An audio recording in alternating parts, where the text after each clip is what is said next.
En los anales del tiempo, entre las vastas extensiones de desierto y las promesas divinas, se teje una historia de temor, poder y una intervención celestial.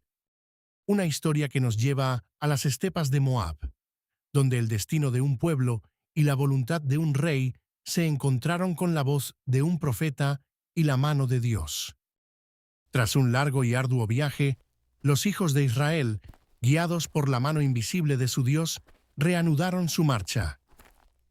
Sus pasos los llevaron a las vastas estepas de Moab, un territorio fértil y estratégico, situado al otro lado del río Jordán, justo frente a la antigua ciudad de Jericó.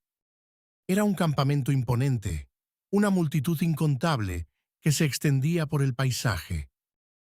Desde las alturas de su reino, Balac, hijo de Zippor, el rey de Moab, observaba con creciente inquietud. Había sido testigo de los rumores, de las hazañas de este pueblo misterioso. Había escuchado cómo los israelitas habían derrotado a los amorreos, una nación poderosa, con una fuerza que parecía sobrenatural. La magnitud de su victoria, la implacable marcha de esta gente, llenó el corazón de Balac de un temor profundo y paralizante. No solo Balac, sino todo el pueblo moabita sintió un escalofrío recorrer su espina dorsal. La vista de esa multitud, tan numerosa como las estrellas en el cielo nocturno, tan organizada y decidida, les infundió un pánico incontrolable. Se sentían como presas acorraladas, su tierra, su cultura, su misma existencia, amenazadas por esta marea humana que se había asentado a sus puertas. En su desesperación, los líderes moabitas se reunieron con los ancianos de Madián, sus aliados y vecinos. Sus voces, cargadas de angustia, resonaron en la sala del consejo. «Esta turba», dijeron, «esta inmensa horda va a devorarlo todo a nuestro alrededor. Como un buey que arrasa la hierba del campo, así consumirán nuestra tierra, nuestros recursos, nuestra misma identidad». En medio de esta crisis, Balac, el rey de Moab, se vio obligado a buscar una solución, una esperanza, por más inusual que fuera. Balac, en su desesperación, recordó las historias de un hombre, un adivino de renombre, cuyo poder para bendecir o maldecir era legendario. Su nombre era Balaam, hijo de Beor, y residía en Petor, una ciudad lejana junto al río Éufrates, en la tierra de los descendientes de Amav.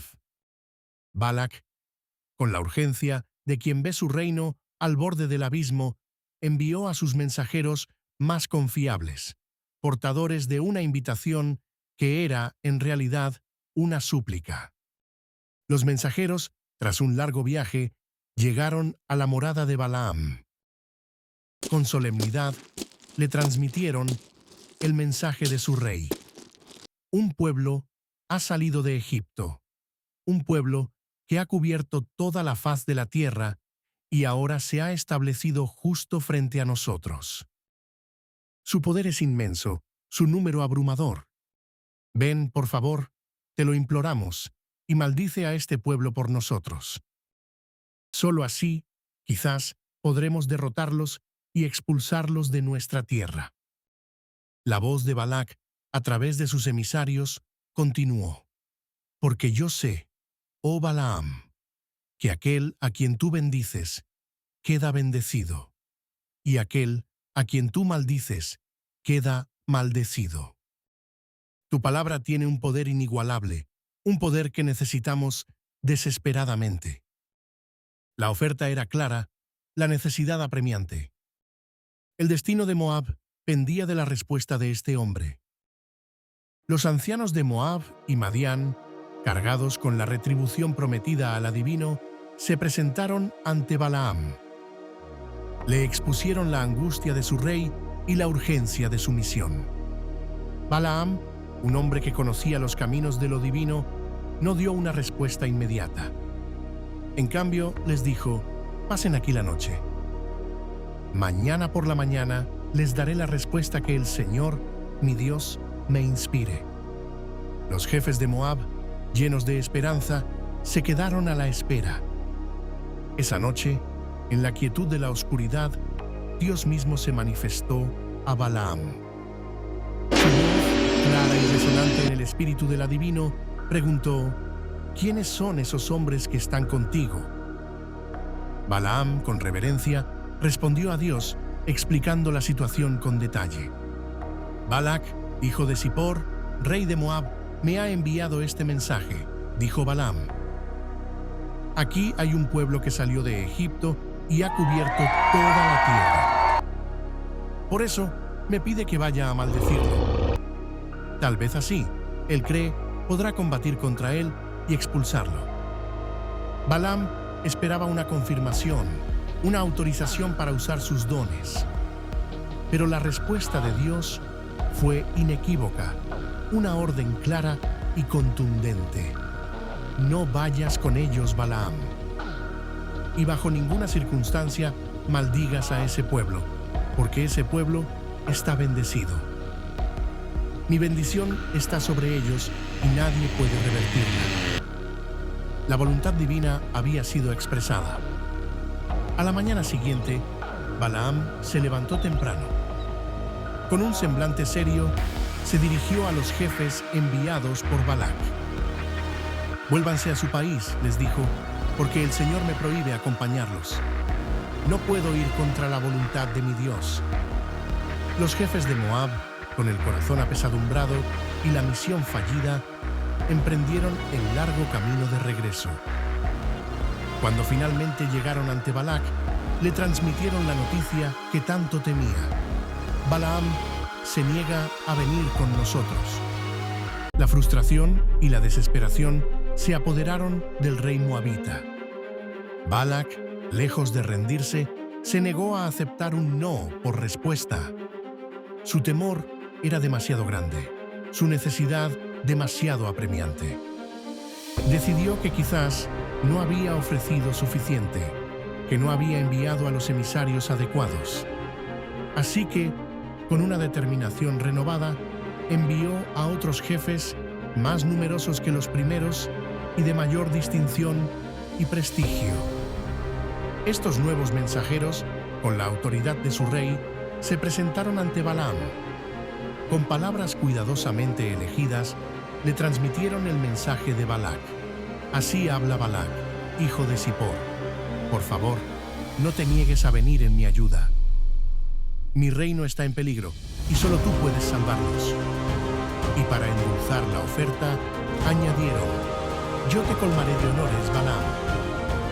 Te daré riquezas más allá de tus sueños más salvajes. Haré todo lo que me digas. Te ruego, te suplico, que vengas y me maldigas a este pueblo. Tu recompensa será inmensa. La tentación era grande, la promesa de poder y riqueza seductora».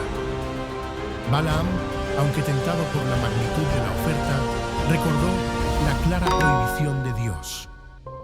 Respondió a los servidores de Balac con firmeza: «Aunque Balac me diera su casa llena de plata y oro, yo no podría transgredir, ni siquiera en lo más mínimo, una orden del Señor, mi Dios.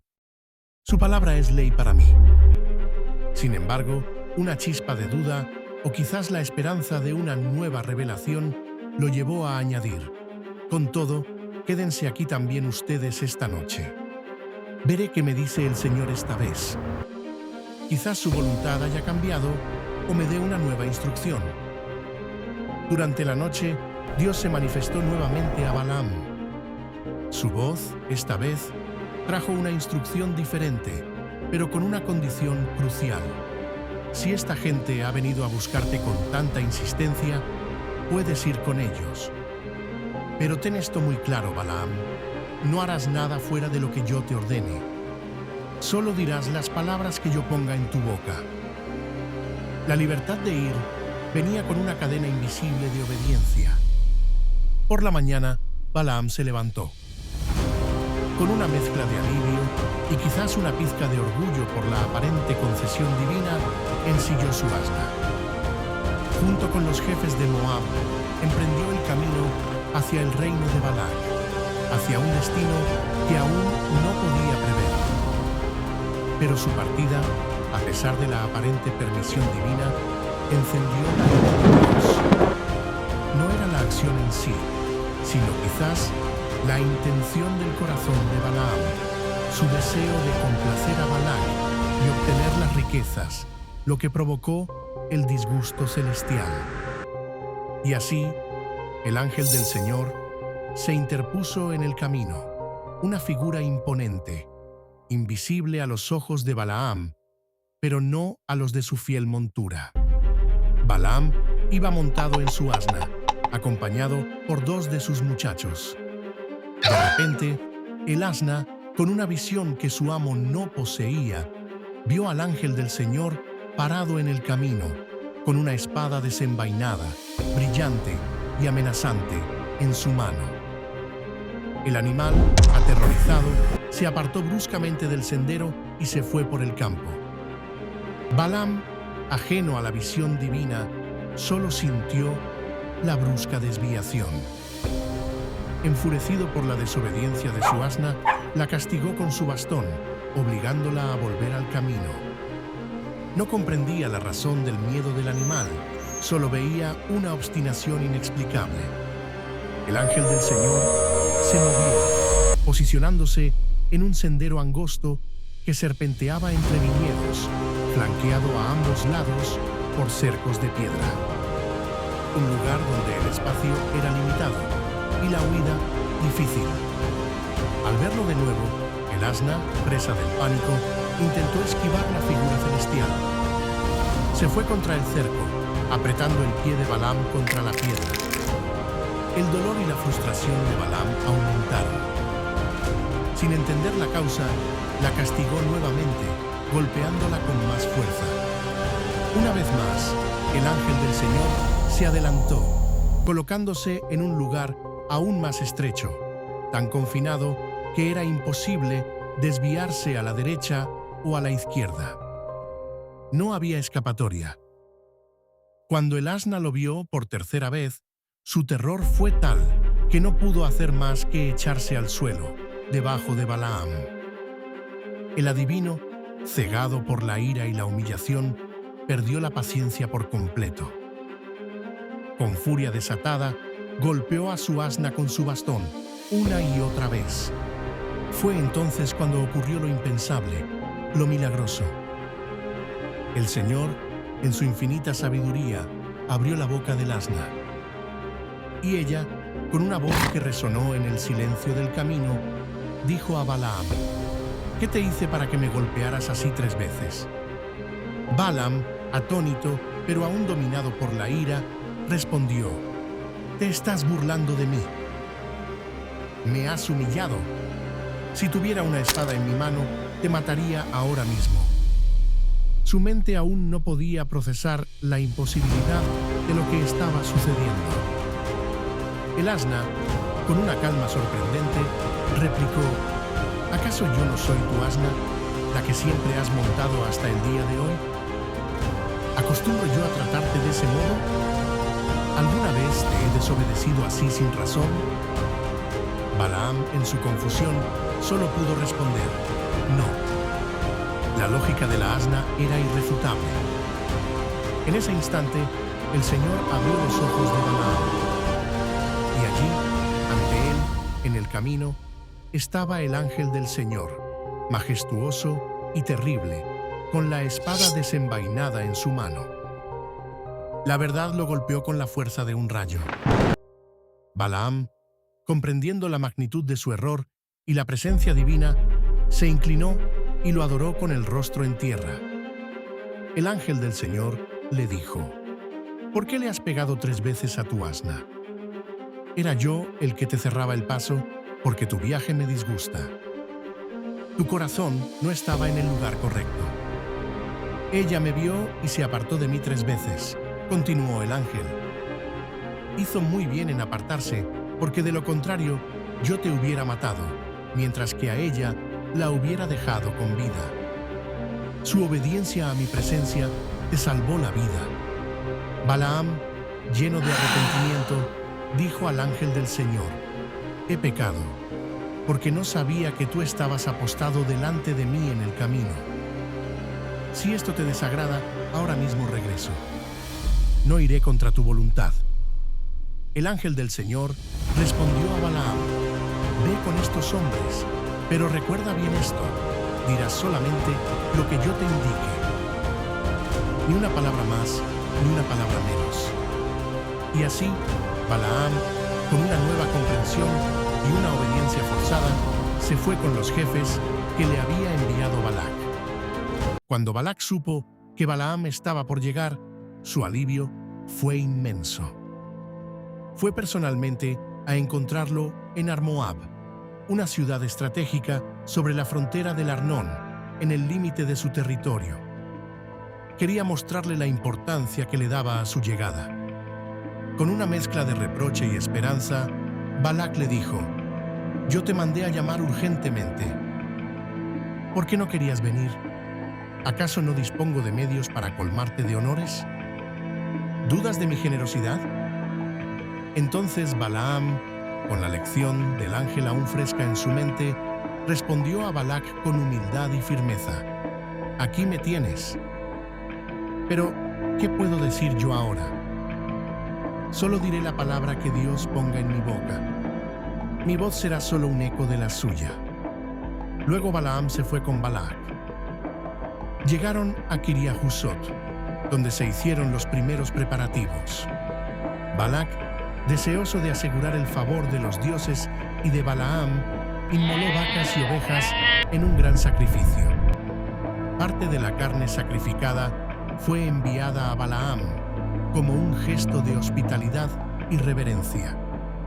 Finalmente, Balac lo hizo subir a Bamot Baal, las alturas de Baal, un lugar elevado desde donde Balaam pudo contemplar una parte del inmenso pueblo de Israel. El escenario estaba listo para el intento de maldición, pero la voluntad de Dios ya había sido declarada.